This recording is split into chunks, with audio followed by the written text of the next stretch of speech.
Back here on the Cover 3 podcast, live on CBS Sports Network.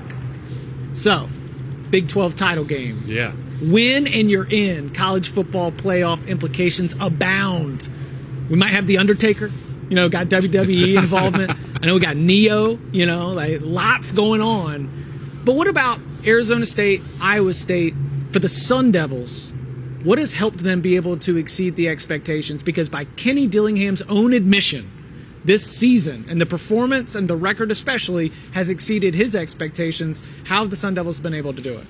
I mean, it sure helped to have Cam Scatterbo in the backfield. Yeah. I mean, he has been probably one of the breakout players of this season. It was interesting because we had Kenny Dillingham on the pregame show a few weeks ago, and he said when we're watching the team in training camp, he's like, I think we could be good, but you never really know. And especially at a program like that when your win total is 4.5, there's probably even some self-doubt that creeps in there. They've gotten really good play from Sam Levitt, their quarterback, who's been really solid.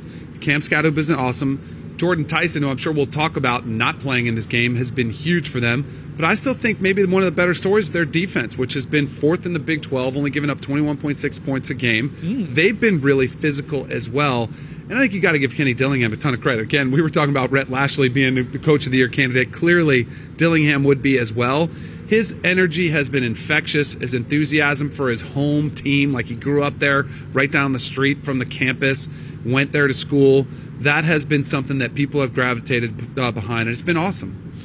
We've talked about it all year with the Big 12. It is a random number generator of a conference. Everybody is very similar week to week. You don't really know what you're going to get or who's going to win these games. And that makes it more important not to beat yourself. And I think one of the main reasons Arizona State has reached this point is they haven't beaten themselves. You saw in that graphic there a minute ago during their 5-game win streak, they've got a turnover margin of +6. They're able to hand the ball off to Cam Scatterbo. They run the ball a lot. He's very effective. That limits mistakes when you have a young quarterback. But with Sam Levitt, when they have given him the ball and put the onus on him, he hasn't done stupid stuff that you see a lot of young quarterbacks do. He's been very smart. It shows he's well coached, and they're doing a very good job. And as you mentioned it, defensively, they don't give up big plays. They force turnovers. They make you work for every single point you get. And in a conference like the Big 12, you do that week in and week out. Next thing you know, you've gone from 2 wins to 10, and you're playing for a Big 10 championship.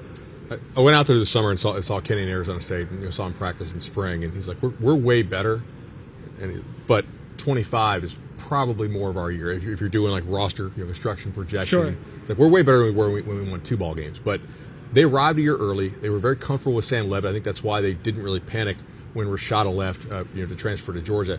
But I also like how this team doesn't panic. They have played a lot of close games. They were down 2 scores to Texas State and came back to win that ball game. Like they really fought in a lot of these games. It certainly has helped that Utah and Oklahoma State, the kind of preseason conference favorites, have collapsed like crazy. That opens the door for a team like an Arizona State. But I think Brian Ward's done a great job with his defense getting stops. Like you mentioned, it's basically just run game and then scheming some explosives when you can. They don't ask Levitt to drop back and throw the ball 40 times a game. And it's been a great formula for all these close games. And I like how they just don't panic. Yeah, and because I'm not, this is going to sound like shade, but on paper, it was not a defense that we looked at with the names and the sizes and the weights that were like, this group is ready to go make a run at the Big 12 title. That's where you have to give the credit to the players, but then also to the coaching. We also really didn't know what the baseline for this defense was, because if you recall last year, they were just so banged up on defense. They were one of the situations where just their lines of scrimmage were totally cooked. They were having to play walk-ons, pull guys from scout team.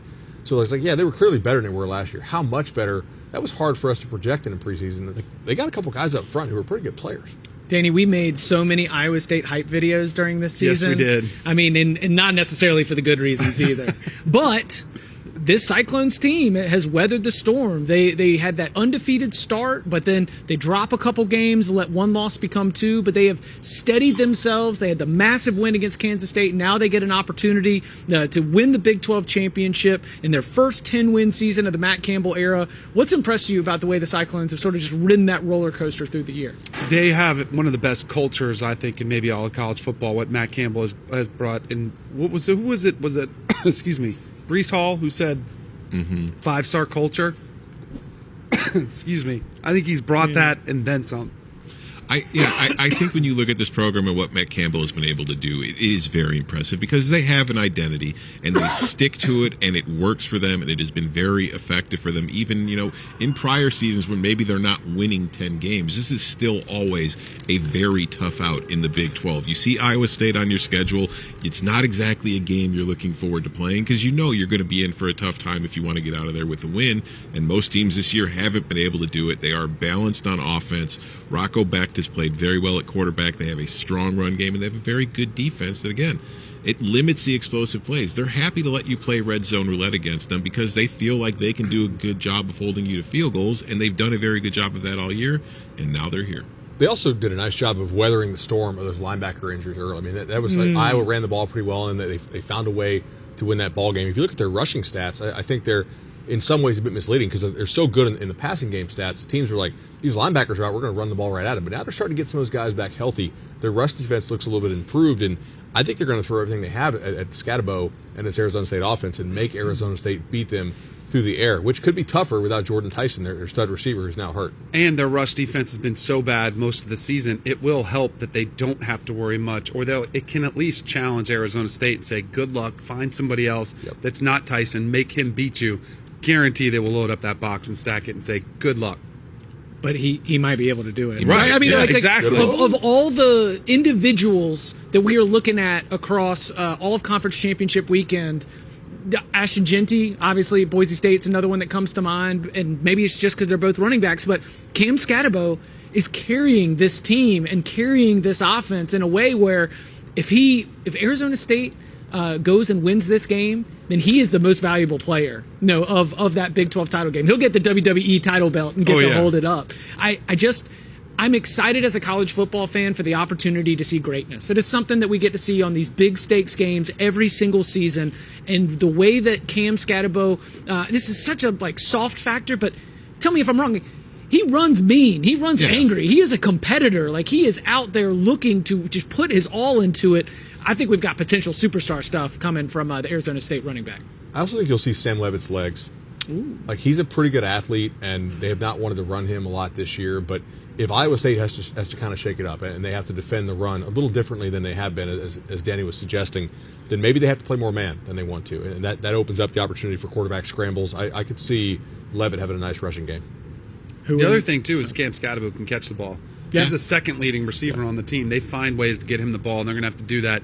Maybe you slip him out on a screen. If they bring pressure, that's always a great play call. If they bring pressure, that whole blitz comes, and you just dump it right over the top and slip him out, you can get big play potential that way. Who wins? Again, I find myself at this point in the season, you find teams you start to root for, and I like both of these teams. I feel like Arizona State is the hotter team. I'll stick with them, but man, my favorite play is the under in this game. I do. What was the stat you had on the Big 12 championship games? It's 6-1, I believe, the last 7 years. Because it was gone. Then they had the Baylor TCU disaster, and they're like, okay, now we need one true champion, so we can have somebody to send to the committee. And I think both these teams will be clean. Both quarterbacks are pretty smart. They're not going to give you a lot of turnovers. Pick six potential doesn't feel like it should be there. And I do think the defenses are going to shine, especially with Arizona State's concern about them generating offense. I have no idea. I flipped a coin on the show the other day. That's right. What did it come up again? It was my name played on the USGA card. No, I know, but what was the pick? Arizona State. Arizona State. So, all right, I'll ride with Arizona you on that State one, simply because that's the way the coin flipped. I'm going to go Cyclones. I like their receiving core. I do think they have a really nice quarterback there. I just, without Tyson, that limits the explosive capability for Arizona State. And I like Scatterbo a ton, but I think Iowa State's a better team. And you get them, they're almost a weird, northern bad weather team that's now suited to play in a great environment because they can chuck it around so much, those explosive playmakers on the outside. Yeah, Noel and Higgins, those 2,000-yard receivers, that's one of the reasons. And look, I talked about Cam Scatterbo. If Rocco Becht has it in him, he's got it in his DNA to go out there and play tremendous. He could also throw it to the other team twice, but he has it in him to go out there and have an incredible performance. I'll take Iowa State as well. Well, coming up on the other side, let's open up the board. Let's maybe even bring in some friends. Best bets for Conference Championship weekend. All that and more next.